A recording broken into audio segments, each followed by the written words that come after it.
And it's a pleasure being here again, addressing you all.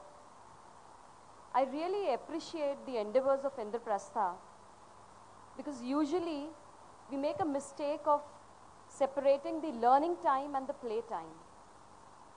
Whereas I personally feel that the play time is the best learning time for the child. So parenting, I would say, has no fixed rules. It's not a formula that I can give you, because the reactions are going to be different, reactants are always different. Even as parents of a child has a different relationship with his father, an altogether different relationship with the mother, and the same mother might have a different relationship with the firstborn and a totally different experience with the second. So, but then we can just keep in mind a few things that can make our parenting a beautiful experience.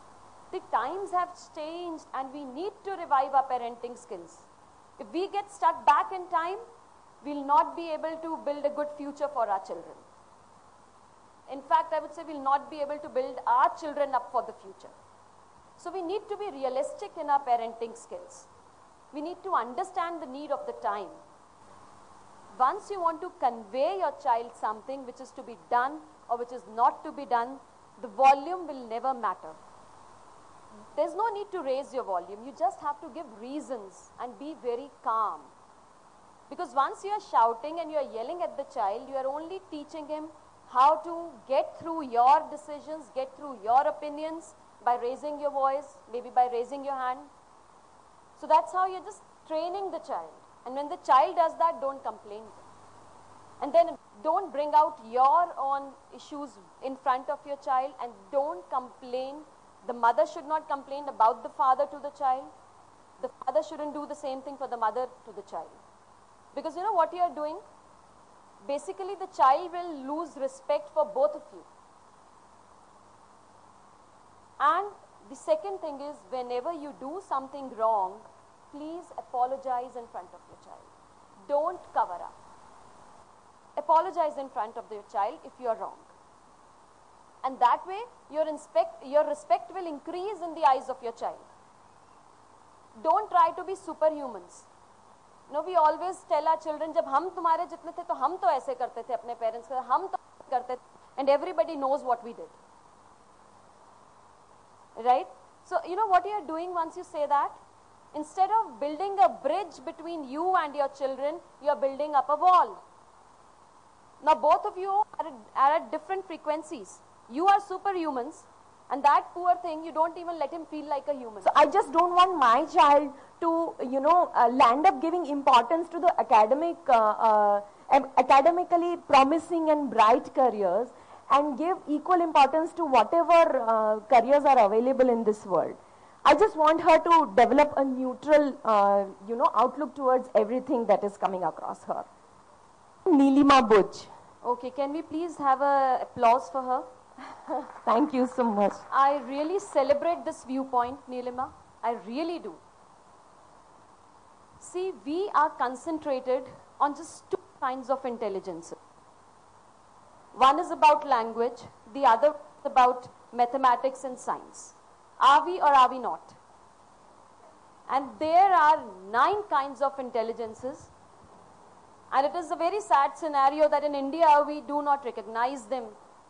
But abroad, I guess in a lot of countries, I've personally gone through the education system in Australia. They celebrate each and every intelligence equally. And your point of view, like you were just asking how you can convey this to your child, that your child can have, there's nothing, it doesn't have to be verbal. Your child is very small. Which grade did you mention? She's in 5th grade. Yes, so the best thing is, let her do it. Give her her own time. Let her go in hobby classes, which, so that, it conveys this way. You can convey it to her that, yes, I'm with you. I support you for your innate talent. And that's very important. You know what happens? When we want our children to become engineers, or when we want them to become Microsoft engineers, we don't tell them to become Bill Gates. But when it comes to art or when it comes to sports, we want them to become MF Hussain. We want them to become Virat Kohli. Why? This is my question. Why? Why can't your child have a career out of any other field? Once your child is a doctor, does everybody want him to become a Dr. Trehan? You are satisfied once your child is a doctor. So why can't you be satisfied once your child is an artist and the child is enjoying the career? That's more important. Celebrate your child, celebrate the individuality of your child. You know, this is how I feel about it. God has been very, very creative, and He has taken care to minutest detail that we do not resemble each other. Nobody's fingerprint matches anybody else's, do they? So why do we want to become a group of clones? He never wanted it that way. Each one of you has an innate calling, has an innate talent. Please celebrate yourself. Until you try to celebrate and you learn to celebrate yourselves, you'll never be able to celebrate your children. When the child is born or when a mother is expecting a child, does anybody expect, okay, I'll give birth to an engineer, I'll give birth to a doctor? We don't. But the moment the child is there, you decide. So we operate from scarcity. We don't operate from abundance. It is very sad, but we value what we miss. We don't value what we have. Please. Good morning to you. Very good morning. First of all, thank you so much for the insights. Almost My all our pleasure. questions have been answered already, but there's one little question. Like in today's scenario, when the timings of the school are so much that after they come back from school, they're almost exhausted. Then in case we try to put them in a course or something, like I have put my child in a language class, and by the time it's over, first of all, he doesn't get any time to take a nap even once he's back from the school because he has to go for his class. In which grade your child is? He's in 4th class now, he'll be going to 5th. Okay. And then when he comes back, then we normally, we argue normally. I'm talking about me and my child. Normally we argue that next day he has an exam or he has a test or something. So he should study first and maybe then go to play. And then we are not able to segregate the play time and study time effectively. And then my child, as a behavior, I'm telling you, that he is in a habit of crying. As in, whenever he tries to put something across, for once, he'll just communicate, and the next time he'll start crying. So any remedy for that or anything that I can do to So the issue you want me to address is the crying? The crying, and then how to segregate the study time and the fun time. How much effective fun time should be inculcated besides that hectic study schedule?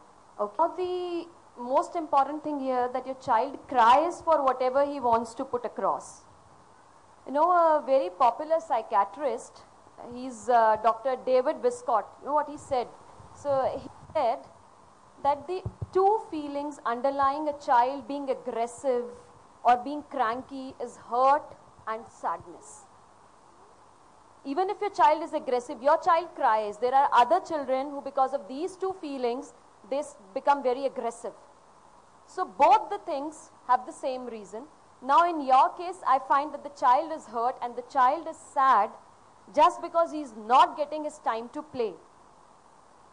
You know, and playing is just not about toys and wasting time as most of the parents think.